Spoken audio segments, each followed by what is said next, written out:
Why does it hurt so much when the day breaks? Why does it hurt so much when the day breaks?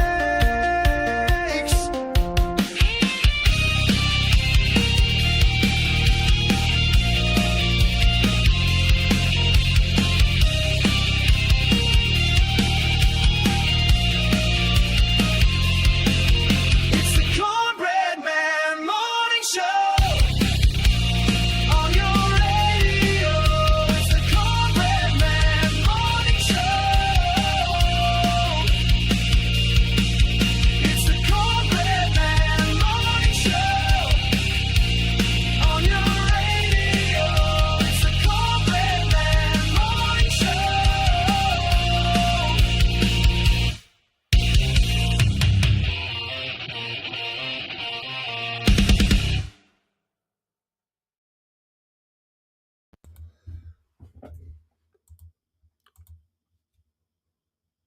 Whoops, I'm here. Controls didn't want to work. And I was grabbing the last, I was refilling my cup of coffee, and the song ended before I was ready. I was pushing the envelope, as we say. But Dave the AM, Cornbread Man, glad to be here early on a Saturday. Don't normally kick off this early on a Saturday, but up and at 'em, ready to get some things done. Meeting up with a friend of mine. We have a standing Saturday morning together now, and getting some things done for the podcast and other things. I said, well, if I'm up, I might as well. I just go online. I don't know if anybody will be up. Nobody may even come in here. And I get the people that's been up all night, ready to go to bed, the people who can't sleep, and some early risers. Of course, most people on Saturday are going to sleep in today, and that's okay. It's a good day for it. Saturday is really the only day that I can sleep in, but I'm a glutton for punishment, and I don't sleep real well anyway. I usually sleep a few hours a night, and then get up and take naps, little naps, little 15-minute naps here or there if I can get them. But my mind is always racing about the things I want to get done and things that I need to do that I'm behind on. So I push it a little bit. Sunday afternoon is kind of a time I generally come in from church, I'll watch a little racing or football or something, but I'll end up finding myself taking a nap. That's what will happen before church. But happy Saturday. It is September the 27th. It's hard to believe we're almost in October. Can you believe that? Wow. I mean, as we age, they say it feels like time speeds up. It really does feel like that. I don't know. I really don't know if that's true for everybody, but it sure does for me. And I think you just get so busy, you have so many things you want to do that you just speed up. But I'm happy to be able to do them. I think of all the people that I just in my circle of people that I know that have lost their lives this past year. And I'm sure there were things that they wanted to accomplish and things they wanted to get done. And it's a good way not to procrastinate, to think about, I only have so many Saturdays left in my life, or Mondays, or whatever it is. So looking at things through that lens, you just learn to appreciate each and every day for what it is, and that you do get to be around people that you love. And even with all the crazy that's going on in the world, you get the chance to be, for us, an American. You get the chance to be an American again, one more day. And that's important, to extol the virtues of what it is to be, to be an American. And as a podcaster out of Atlanta says, if you're an American, act like it. I like that, to act like, to be somebody, to act the way we should act, and that's important, I think. There's a duty and honor. I always tell my kids, when you're, you represent me. And yes, you have the freedom to go off and be an adult. I'm not going to interfere in that. I'm not going to try to guide your life. I'm not one of those manipulators. I'm here for wisdom and guidance and all those things. But what I refuse to allow, is for you to be an idiot. If you're doing that, I'm at least going to interject and try to stop that from happening because you representing me. So your daddy or your mother should be able to be the ones to pull up and go, check up. Let's talk about this. What are you doing? The other people that may say, oh, go float a boat, but for yourself, you're going to go, what the heck? I mean, that's my kiddo. So and grandkids too. I told one the other day. I said, if you think I'm going to sit by and let you act this way, you're crazy. That they disrespected a parent, maybe both. I said, you will honor your mother and your father. You will do that. You cannot. I will not try to get involved in your life as a grandfather any more than just to love you, spend time with you, help you if I can. Make precious memories, all those good things. But I said, there's one other way you're going to find me being involved, and that is if you're acting like an idiot, or if you're being disrespectful. I'm the guy that'll be pulling you out of a line if you're out acting up and you're in a group of people. I'm the guy that's going to come pull you out of line and say, get out of here, go home, act right, do better. I'm that guy.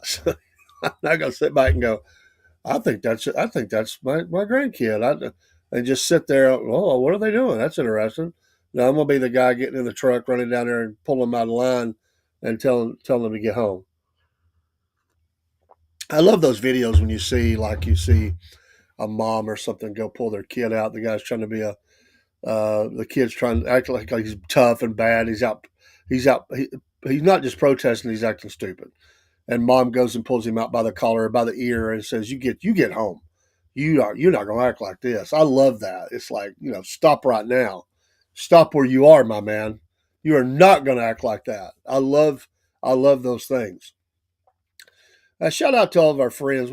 We're blessed to have a lot of friends on Rumble, and I'm just doing Rumble and streaming out to two or three other sites today, but not the full 14, 13 to 15 that sometimes we do. I like to just go into Rumble Studio, and that's a base for us. But on Rumble, and there's probably some out there I've lost track of on YouTube and a couple others. But for Rumble, I do want to mention, as you may not be live in here because I think right now I'm the only one in here. But as you watch this, as it sits out there, we have people that watch them later, at least tune into part of it. And if you catch this part, and if you don't Rumble, certainly check out Killer Carl. Killer Carl. Kim's Coffee Talk. Angry Conservative 1981. Or Angry Conservative 81. I can't remember if it's 1981 or 81, but Angry Conservative 81. I think it's 1981. I'm going by memory. My brain ain't woke up. Half Pine Forge and Half Pine Forge Live. Half Pine Forge and Half Pine Forge Live. Empty Pockets Podcast. Just Empty Pockets Podcast. Big Tony Speaks. Big Tony Speaks. And who am I missing? I'm sure I'm missing somebody. I'm trying to think. But give all those folks a follow. Uh, Faith and Family Politics, I think it is. My brain is not working, but as I think of them, we'll shout them out. And I need to I have a card, but I need to update it with all of those podcasts on it and update their followers because the ones I had is pretty old. Thankfully, you grow over time, or you should.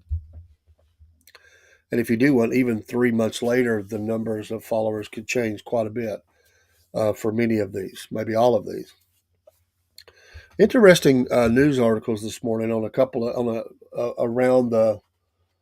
around the internet today, and I wanted to capture just some of them as they kept as I'm seeing some of these, and um, one of them is and the Gateway Pundit has some great articles this morning, but uh, I love the fact that sometimes when someone even sadly passes away, there are things that you find out about them that you didn't know, or that they had tucked away and they had hid, and you didn't know that it was there. And after their death, uh, you find out a lot about what's going on. And for Charlie Erica Kirk, said on the show that she's now sitting on, is that Charlie left stacks of diaries. That's interesting. He had some diaries he left.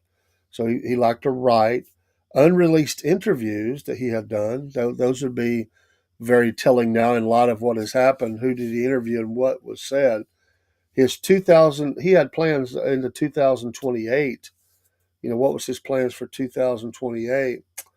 And she said, I think Charlie prepared me for this and I didn't even know it.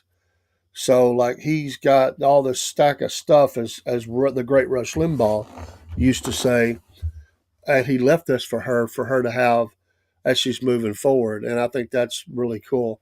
And who knows, there could be other things to pop up, but it would be amazing to see what, especially the diaries and the interviews. Who was it that he interviewed that has never been released? Who were those people, and what was the message that he was? What could we glean from that? Maybe nothing, maybe a lot, and especially his diaries. If she decides to share them, and of course that's none of my business. But if she decided to do that, there may be some things just really too personal. There may be some things there that she says, the world should know this. The world should know what he had to say about this. I find those things fascinating. I think all of us, if we're music lovers or whatever it is, we always think, was there anything in the vault? Most bands, they'll have a song or two. Some like Prince and Eddie Van Halen had thousands and thousands of bytes, whole songs, partial songs. And of course, their heirs will, in the case of Eddie, it was Woofy, and for Prince. So those vaults are just maxed out, and I suspect we'll hear releases of some kind for generations to come. If they think there's something there that they would think would be add to the repertoire, the catalog, uh, and certainly if there are some bands they don't have nothing left. I mean, I know one band and they say there's nothing, and we've released. We've been around long enough. We've released everything there is to release. There's nothing else. Even the stuff that it's like, ooh, I didn't know we had that. All that stuff's been released. So they say after we die, there's nothing. So it's all we're going to enjoy it all while we're here, and then there's nothing. But I do find it fascinating that there are those things that are left, and certainly by Charlie, who had plans, was we always make plans for tomorrow, right? We don't know if when our last tomorrow is or our last today, but which becomes today. If I never really get to tomorrow, it becomes today. But the fact that he had all those plans, it's obvious that he was very diligent, successful, organized, and now we're seeing even more so just how much that he kept a lot in the stuff. I mean, uh, maybe the diaries you might not say that, but he was leaving behind a legacy of thoughts. What was his thoughts leading up to this? Maybe even from a few years ago, he may have spoke about violence and his thoughts about that. The unreleased interviews I find particularly fascinating.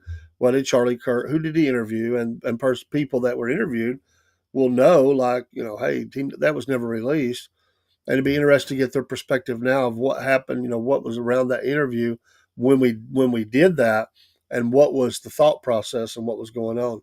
So it'll take a little time for this to play out. Obviously, it's just too fresh right now. But the fact that all that's there, that's great for her, and I applaud him in his in memory of taking care of your wife like that and leaving her really just set to do what she needs to do to continue the work and not be stuck looking for things. She's got lots of things to work with and through as she moves forward into this next phase of the new normal, which sadly is without her husband.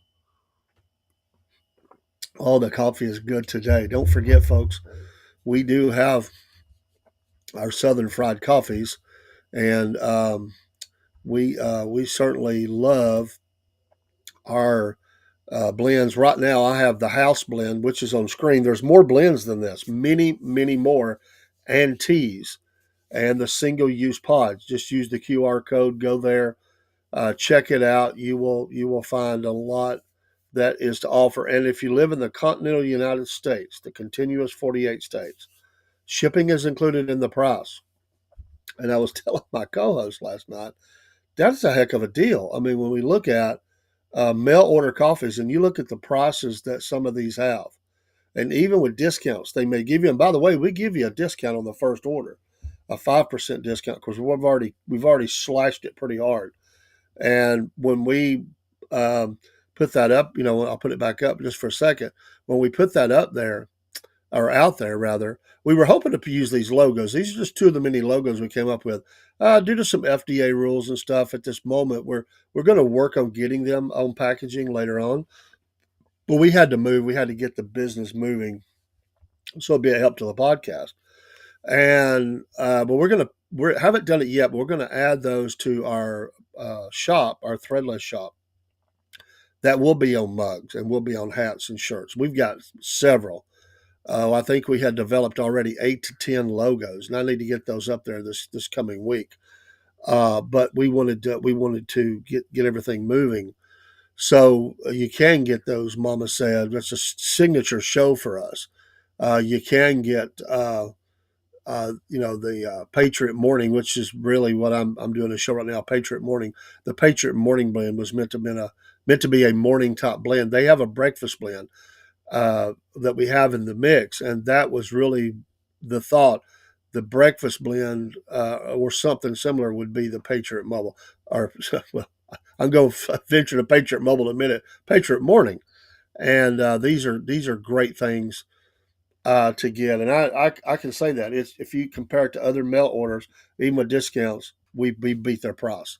And no, it's not as cheap as what you can go down the store and get. It's also better than what you can go down the store and get. It's fresh. It gets shipped out really fast to you. I'm on all sides of it, so I see when the order goes in. I see when the order is filled. I see when the order has shipped, and that is very quick, very fast. You order on a Monday or Tuesday or something like that, it is out so very quick. You order on a Friday or Saturday, it may be a delay till Monday. Just depends. I have seen it ship out. If it's early on a Friday, probably shipped out before the day is over. If it's a little later, it may take a day or so for that to happen. But on Monday, I know that my order, I was blessed, shipped the same day. I put it in that morning at 10 o'clock. By one, I think it was filled. Two was in ship it. It was going, and I got it by Wednesday, and that's fast. So it comes in really fast, and it's sealed and everything.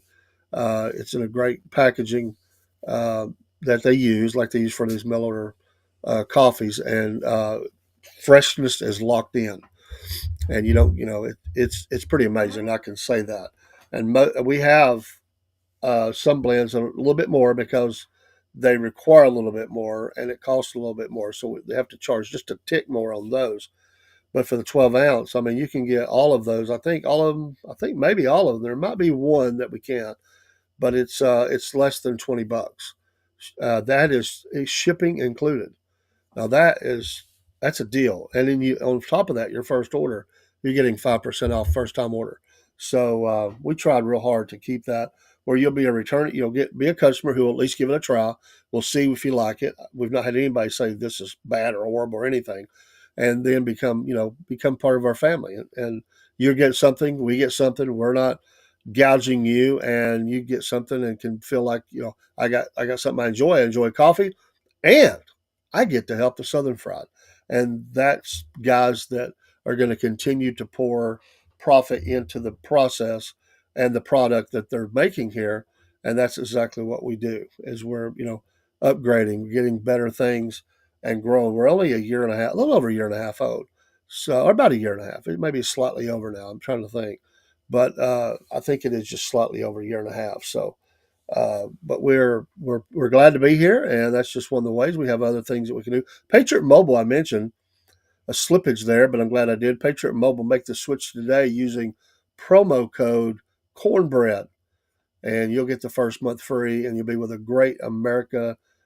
First company who has, well, I love their stance on their faith. They don't hide it. I love that they're America First, and I'm gonna tell you what, I also love that their customer service is America based. I can understand them. They're patient, gracious.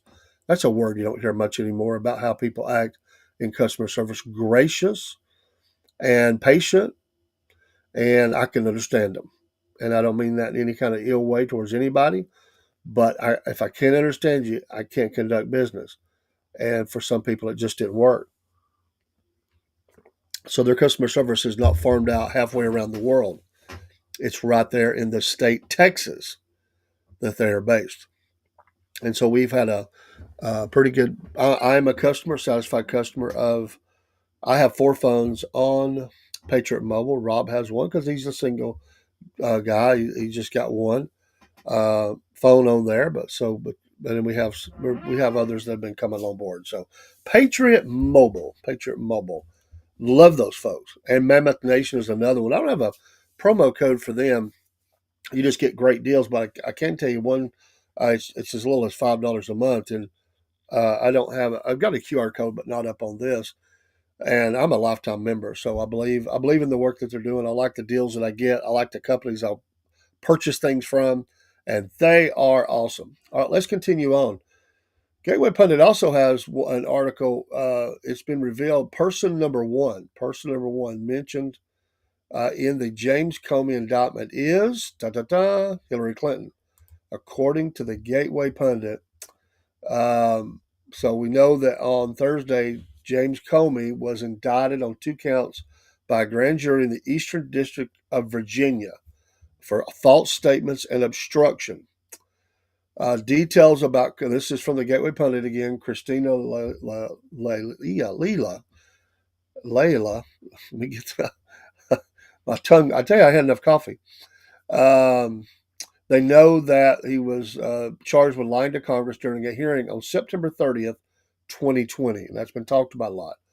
On or about September 30th, 2020, in the Eastern District of Virginia, the defendant, James B. Comey Jr., did willfully and knowingly make a materially false, fictitious, and fraudulent statement in a matter within the jurisdiction of the legislative branch of the government of the United States by falsely stating to a U.S. Senator during a Senate Judiciary Committee hearing that he, James B. Comey Jr., had not, quote, authorized someone else at the FBI to be an anonymous source in news reports, end quote, regarding an FBI investigation concerning person number one. The indictment read, person number one, according to Gateway Pundit, is Hillary Clinton.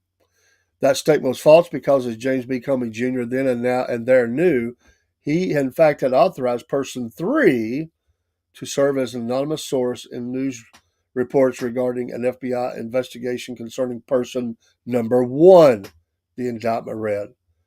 According to ABC News, person one mentioned in James Comey's indictment is Hillary Clinton, and person three is Comey's secret media mole, Daniel Richmond. Sources tell ABC News that person number one is Clinton and person number three is Richmond. ABC reporter Mike Levine said. Newly declassified memos reveal James Comey's secret media mole, Daniel Richmond, leaked classified information to the New York Times' Michael Schmidt to help push a special counsel in May of 2017. In newly declassified memos, it was revealed that Comey shared classified information with Daniel Richmond. ABC News is reporting that Daniel Richmond was Comey's personal lawyer. However, Comey didn't disclose this information until way later. Not once did Comey ever disclose Daniel Richmond was one of his personal lawyers or an unpaid employee of the FBI right before his testimony. So that is interesting, as in the indictment is there if you want to see that. Gateway Pundit. So be interested to see how this plays out. Things that are hidden are coming to light, and that should make all Americans happy. And I always say, and I'll say it again, in relation to Epstein or anything that hurts kids or hurts the United States of America, I don't care. Truth is truth. Find out who these people are. I don't care if it's on the left or the right. If you're a person that hurts kids or have hurt the United States of America, you should be in trouble. You should be dealt with, and you should be serving time, a lot of time, especially when we're talking about treasonous actions against the United States or harmful actions against its citizens, especially children. And burn them down as long as they are guilty, and we can prove that in a court of law. burn them all down. I have no sympathy for them. I don't care what letter they put in front of their name. I could care less when it comes to people having been defended that have been abused and hurt, especially, my God, especially young women, children. Let's burn them down. Take them all to court. I don't care where it leads, and I mean that. I don't care if it went to the very top. I don't care. The truth is the truth, and all these things must come to a light. So I'm glad they got the info. I want them to run that thing to ground as far as it goes, as deep and as wide as it goes, and let's find out who the criminals are, and let's take care of it. Our country needs a cleansing. Our country needs to have a lot of things. I mean, there's just it's poisoned. Think about all these things that have happened through all these different actions that are now being talked about even more in a legal way. Think about how damaging that has been to our country, not only in ways that we can imagine, from ways that has hurt intelligence gathering, it's hurt our law enforcement, judicial system, whatever it is. Just think about how it has affected the American psyche, the American thought process. Their bitterness towards everything that is government is on a scale that is higher and bad as it's ever been. There's no confidence in government. There's no confidence in politicians of any kind, just about anymore. And it's sad when Americans have went to the ballot box and they said, "I feel icky," because in certain races they said, "I found nobody that I felt was deserving of the spot, and I voted for the least evil." That's a sad indictment of where we are in America right here. And this is not radicals talking. These are common, everyday Americans who look at their choices sometimes in the ballot booth and they say, "This is not options. This is a train wreck. This is a circus act." And I understand that because I have felt that way myself. It's like, cannot we get anybody to stand up and run and do a good thing for our country? Is it this bad? Do we not have anybody that will put them be a statesman? Well, that's one you don't hear much anymore either. Be a statesman, put country above self. Ask not what your country can do for you, but what you can do for it. Do we not have anybody like that anymore? I know they're out there. There are people like that, absolutely. But unfortunately, we've had a bunch of grifters and takers and criminals running our country at all levels, and it's going to be ugly. And it's like I said when back when the president, it's not long after he was elected, he himself said, it doesn't get reported very much, if ever anymore. He said the road ahead is bumpy. Well, he knew what was sitting out there. He knew enough by then to know that it was going to be a bumpy ride on many levels. And I think we're starting to see that. And as these indictments roll out, as like this weekend, FBI agents that kneeled at George Floyd protests have been fired. There's going to be this pushback from the left. There's going to be a pushback against the president. All things conservative, Republican, MAGA, Christian, whatever you want to say. The road ahead is bumpy, and it is becoming a bumpy that is filled, sadly, with violence. I think as Americans, we have to be prepared for that.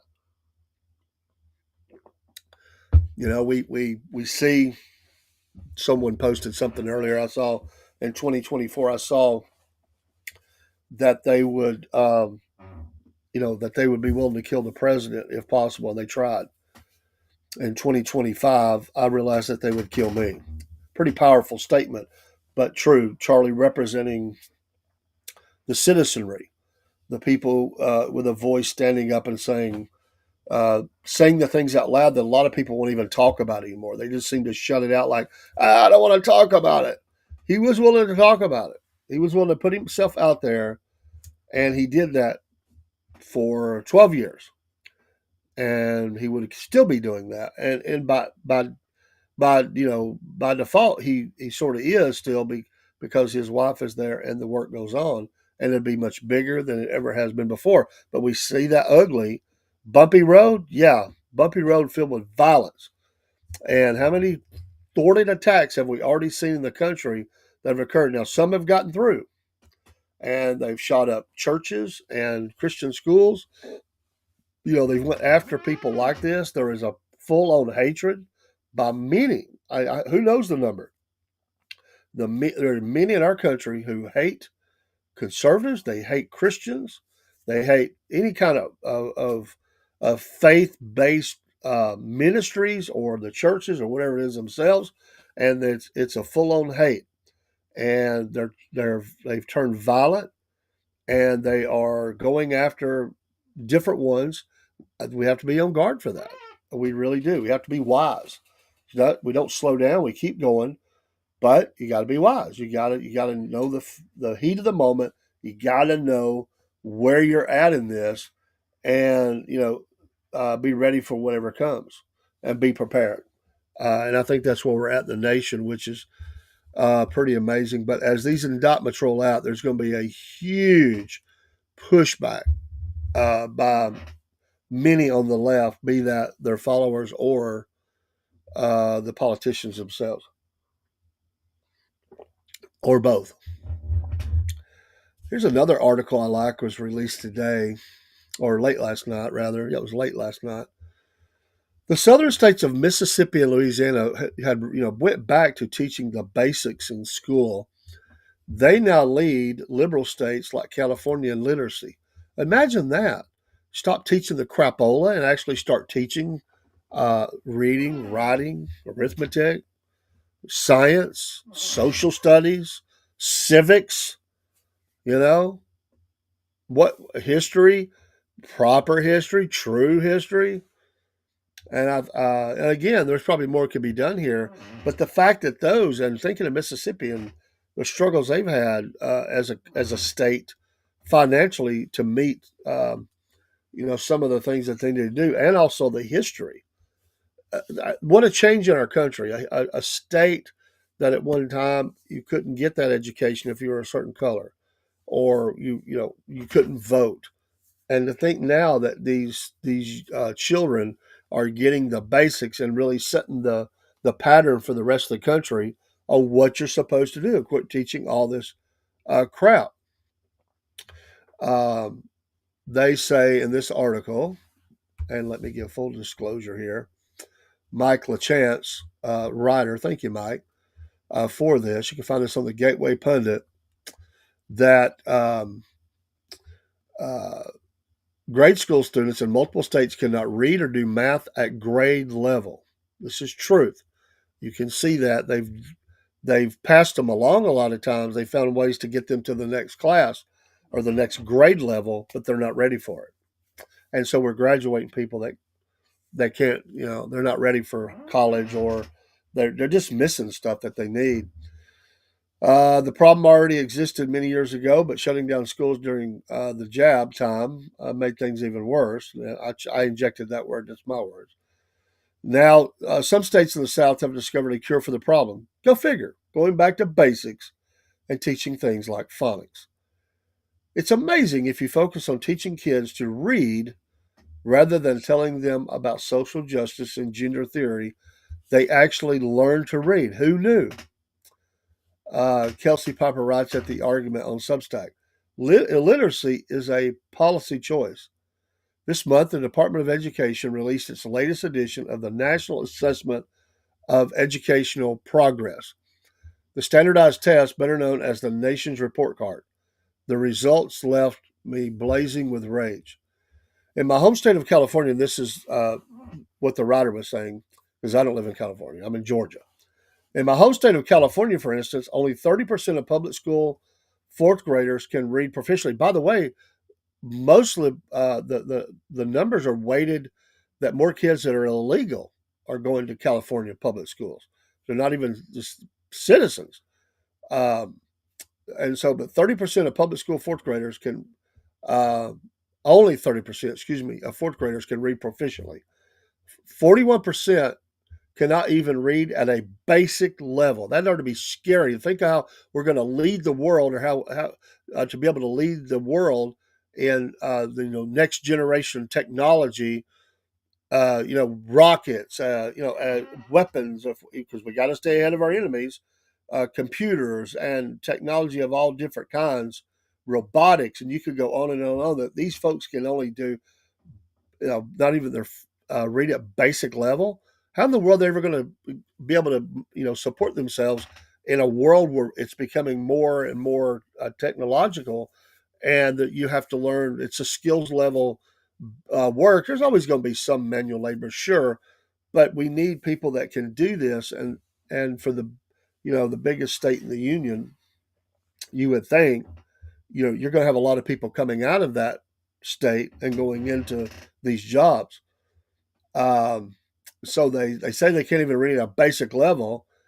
And so it says that they really can't understand and interpret written text at all.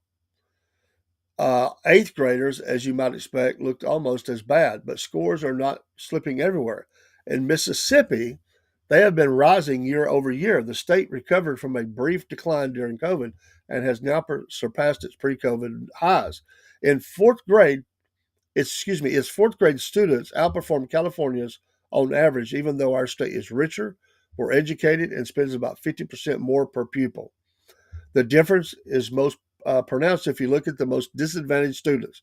In California, only 28% of fourth graders, black fourth graders, read at or above basic level. For instance, compared to 52%. Now think of this. Well, how far have we come in as a nation? And all these people are out there bashing the nation and bashing the southern states. That you're stuck in the old way. You're this, you're that. You don't love people. People. By the way, and there's a lady that, before I finish this, there's a lady I want to get to come on the podcast. She's just very busy, working her tail off. She moved down here from Detroit, Michigan, and she says, "Oh my gosh, the difference." She said, "I just feel like I've come home. That so many people are kind to me and care about me." And she said, "I will never go back to Detroit." And I'm not putting down Detroit. I'm just saying. But how far have we flipped that script from, in my lifetime? In my lifetime, I was born in 1965. In my lifetime till now, we have changed that trajectory of education in our country, and that was simply just going back to the basics and the standards that we had already set. That Mississippi wasn't offering African American children or black children, and so they outperformed them on average. Is amazing. 28% of black children in California schools can read at or above basic level. 52%, still a number that needs to improve, sure, but 52% Mississippi. But it's not just that Mississippi has raised the floor, it's also raised the ceiling. The state also has one of the nation's best performers when you look at students who are not economically disadvantaged. Goes on to say, first, it's not just Mississippi. Louisiana, Alabama, and Tennessee have adopted the same strategies, stemmed the bleeding affecting states elsewhere, and seen significant improvements. This is part of the story that has gotten the most attention. Teach phonics, and you should indeed teach phonics, but making schools adopt the approach took more than a mere nudge. The southern surge states had tried to earmark funding guidance to districts and outright mandates to accomplish universal adoption. When schools embrace nonsense like gender and social justice, they do so at the expense of basic and necessary skills like reading and basic math, robbing students of learning the things that they will need to succeed in life. And yes, I agree with him that every school in America needs to return to this. Thank you, Michael Chance, for that article. And I would love to see more of those numbers and just see where they're at. And again, the failure of the education system in America. And listen, I look at I have a granddaughter in middle school that I'm raising, and we stay really close in what she's working on, what kinds of things, and she's challenged academically. She is, and she's got her strengths and she's got things she struggles with, but just think of that and how far is California, who should be with the riches they have. Of course, that's a broke state. They have blown the money foolishly in California, so their economy is wrecked, and they haven't upgraded even basic systems like their power grids and things like that, and they have poured into. I mean, it's a California. Years ago, when I was listening to VCY America, years ago, way before podcasting for me, and listen to what they were making California fifth graders do every year on every school in California should tell you why this has happened. I mean, just the totality of brainwashing that has been going on in these California schools, and that's why when you get down into the rural areas, the outliers away from the cities in California, they're sick of it. They want away.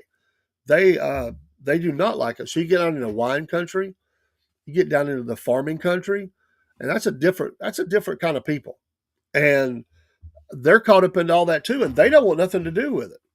And you see more and more states like that, rural areas of Oregon, of Colorado. There's many, many counties that want to break away and say, we want to go over here and join this state. You do not represent us anymore in this state, and we're sick of it. Pay attention. I mean, I think it's interesting where that's going and where it could go. But that is encouraging to hear, and that's just a couple of things. But I want to hear that kind of stuff. That's the kind of news we need to hear, and we need to hear a lot in our country because it gives us kind of a gauge of where we're at. Again, these kids are the future movers and shakers, leaders, people that will be taking the baton from us Americans who are older, and they will begin to pick that up and carry on as they get into adulthood. And we need to set them up for success and not failure. I think we all remember, at least those of us that are old enough, when you look at who was the player, Dexter Manley, I believe that was him, who graduated college playing football. I believe he played for the Washington Redskins, if I remember correctly, and he couldn't read. How does that even happen? I mean, I know why it happened because I know what they were doing for sports. They just pushed him along, probably doctored grades and everything else. They failed him as a human being. They didn't hold him to a standard. They didn't hold him to a standard that says we're going to teach you to read, and by golly, we're going to get you all the resources you can. We're going to help you read, which is a function that I know some people who can't read and it is very frustrating to them. Now they learn the basics. I mean, stop, go, open, close. I mean, they figure all that stuff out. But it is frustrating to them when they have to show you a paragraph and they say, "I can't read." And there's technology today that you can get to speak what's there and all, and that's good. But still, a person should be able to read. I I think of musicians. I go back to musicians. They're always artsy and using their brains a lot in ways that is very good for you. Very good for you to learn. Every child should pick up a musical instrument of some kind when they're a kid. Doesn't not all of them are going to be join the band and make millions, but it is worth millions to what it does for them. It helps them heal in many ways if they've had troubles in their life, but it helps to open up pathways in their brain for learning is to have art and to have music. And if you rob them of that, they do not develop as well and they're not as successful by and large. The numbers bear it out. So we will, in schools we have counseled art and music and all those good classes you can have where you're introduced to the basic elements of what it is to read sheet music, play an instrument, whether it's the little bitty, recorders or flutes or whatever, basic drum beats, whatever they were teaching, and you're replacing that with the crap that our education system has placed into these children's minds, and it truly is an indoctrination center for evil. That is horrible that they would do that. They always look to cut the arts and everything first. And listen, I love football. I love it. And football makes money for schools. It does in most cases. But they'll keep that, but they'll cut everything else because it's a moneymaker. But we are robbing our children of things that they need to help them grow in ways that they can't even imagine and that they will learn and be out there and think about some of these people, think about some of these kids in California. They could be making laws one day or helping to make laws. They could be the judge, you know sitting on the bench when you really need to prove that you're innocent, and you're dealing with that kind of a judge who doesn't know basic things. They got put in there, passed along and put into positions. We've seen district attorneys that's happened for. We've seen attorney generals. We've seen a lot of people in the last 4 or 5 years who have been placed in roles they did not deserve. And they used it as a bully pulpit to try to take down people they did not like, to enrich themselves, and to go after people who they certainly did not agree with politically. That crap has to stop in America. Wow, it just burns me up. But it is encouraging to read that. And good morning, Miss Beverly. Sorry, I was in my soapbox there. Good morning to you. Yeah, Comey is terrible. Sky blue now. God bless you. Good to see you again. Um, yeah, they took on the entire Trump team. They really did. He's taking on the deep, dark people in places in Washington D.C. and our government. And it is bumpy. It's a dangerous ride. There's no doubt about that. Um, so much that we don't know, and that's right. We're scraping like the very top layer of this thing. How much is there? A lot is being shed on it. They're going to start and watch the left turn on each other. They hate us. They hate freedom lovers. Watch how much they will turn on their own. They will eat themselves. It's going to sit back with your popcorn and watch this, because as these indictments roll out, they are going to go. They're going to start trying to tear down people within their own party. That's what they do. Good morning, freedom lovers. Yes, absolutely. Thank you for being here. And I don't know if I'm following you, but I'll make that happen. I'll definitely make that happen. If I'm not, I'll check here. I think maybe I actually am following you. So thank you I love your page, by the way. But good morning to you. Early on Saturday, I don't always come in this early on a Saturday. I do have a show about 11. I've bumped it. I used to be at 10. I bumped it back to 11 because I'm meeting, and I'll be leaving here in a few minutes. I'm going to meet a friend of mine who I used to podcast with, and we're going to be doing some podcasting again here. And they're trying to get me. I'm trying to pass some tests, insurance, get licensed, and we're doing some things together, and some financial things. And we just have had a long history together and work well together. And we're actually getting together for coffee on Saturday mornings and talk over some business, but also reach out and cover some things in our town, interview some people along the way. So it's part of our Main Street USA thing that we haven't done much with lately, and that's going to kind of reinvigorate that and get it going. So be looking for special features. And we still, and I don't know if I think I've got it back here. Excuse me while I slide here just a little bit. Yes, I am trying to get into finishing my book. It's a great story. I have the lawyer author who we're trying to agree on what day it's going to work for him. But get this book, it's Zenith Man. We interviewed him last week. You saw that if you may have saw it. Mr. McCracken Poston Jr. was his lawyer. This is a fascinating story. Happened right here in the next town over from where I live. I knew about this man. We're actually having coffee in what used to be his TV shop. This was his wife. She died. He was accused of it. And and he was the lawyer. It's a fascinating book, Zenith Man. And we're going to have him on the podcast soon. And if you're a podcaster, consider having him in. We're trying to work out right now, because again, he's a lawyer, what works best. He's asked me for open times and dates and all that.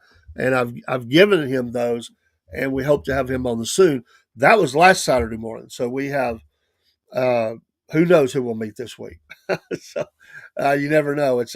We're meeting in a place which is really kind of a great meeting place for people. A lot of people come here for coffee and things, and clubs and groups, and people meet there, and we're sort of getting in with that crowd, and so it's great, and I enjoy it. But yes, let's keep praying for the country and continue to pray for the president as these things happen. There's one other article I want to mention, and at the Gateway, that President Trump has ordered the declassification of Amelia Earhart records. I said, all right, every once in a while, and it's happened a lot here lately. You get an odd article, uh, and maybe just because of transparency and wanting to know what we know, and because people have an interest in it, that he announced yesterday this, and it slid in there. I mean, it was like with everything else going on, it was the last thing I expected to hear that the president had ordered this, and I found it fascinating that he had did that. But he put on he made a post on Truth Social, and he said, "quote I have been asked by many people about the life and times of Amelia Earhart, such an interesting story, and what I consider declassifying and releasing everything about her, in particular her last fatal flight. She was an aviation pioneer, the first woman to fly solo, excuse me, across the Atlantic Ocean, and achieved many other aviation firsts. She disappeared in the South Pacific while trying to become the first woman to fly around the world. Amelia made it almost 3/4 around the world before she suddenly, without notice, vanished, never to be seen again. Her disappearance almost 90 years ago has captivated millions. I am ordering my administration to declassify and release all government records related to Amelia Earhart, her final trip, and everything else about her. Thank you for your attention to this matter." Fascinating. I love it that has happened. Now, I don't know that they'll find one thing that is helpful or whatever. I suspect it'd be interesting because there's just probably some interviews and things and uh, investigation leads or whatever that just never has been released to the public, possibly. But I would be interested to see it. How many records are there? I find this curtain really interesting, and with everything else going on, it just it didn't really get a lot of traction because of all the other big stories that are going on right now. But that one captured my attention. I was like, what an odd time for that to come to light. And I'm all in for it. Let's see what happened, what they know, and who knew what, and what interviews they did.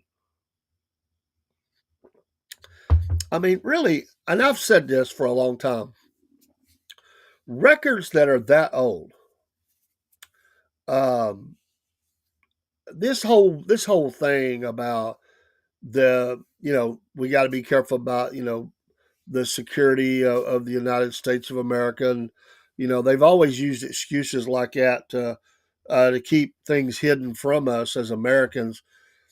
Uh, that far later, come on, 90 years. I mean, come on, and release it all, and I'm glad they're doing it. Everybody's dead that would have anything was around. I mean, everybody's dead.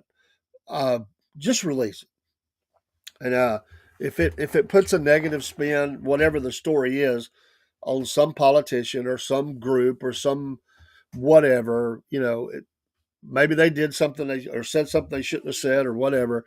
And sometimes in reading, and we got to prepare ourselves because there could be things in there that they talked about where nowadays people would cringe at that were said or thought or their thoughts or whatever. It's a fascinating ability to look back and to see what they were thinking about and what they were saying about this stuff in government and people that they investigated or talked to about it. It would just be fascinating. That's the kind of thing I would sit and read. you know, the last day that'd be an amazing read to see what they gathered about the last day of her life. I think those are interesting things. We are to create a list of and of course, I know we're still waiting on full disclosure from some of the other things as well and people. But I was thinking we could create a list of what they would have on certain people, and fully release that data, that intel. Who they investigate, what did the FBI find out, or whatever. If it was a case where someone died, what did they find out? Let's release that stuff and get it out in the public and let people, just close the book on it. Say this is it. One day maybe we'll find out what happened here, but here's what we know. I applaud that. So good job, Mr. President. With all you got going on, amazing that they thought we're going to do this right now. And the fact that he may have like I said, he thinks he's got a peace agreement in Gaza over Gaza. Big deal. Well, Lord knows we got things going on with China and Russia and Ukraine and big deals, domestic things. Lots of things going on. In the middle of that, he just slides that one right in there. Amelia Earhart. I love this president. He does the unexpected. He really, really does, and he really keeps you off guard because he does things at odd times, and sometimes the topics are like, "Wow, where did that come from?"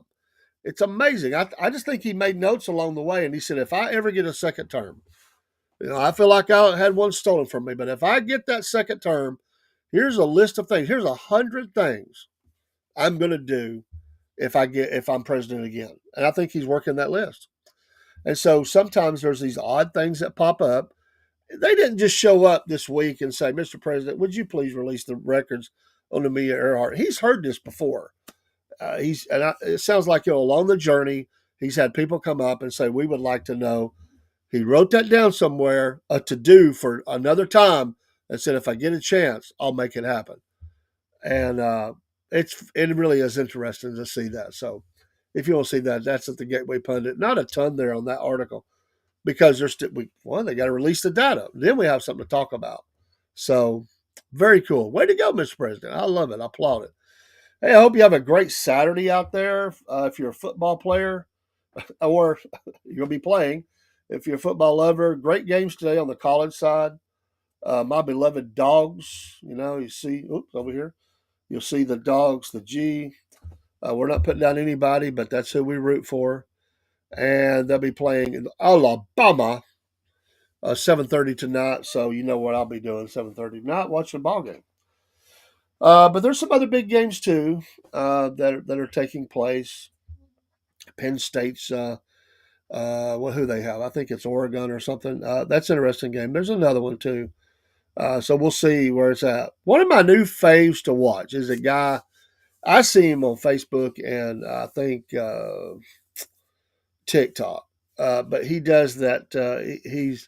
He does the sports scores. That guy's funny.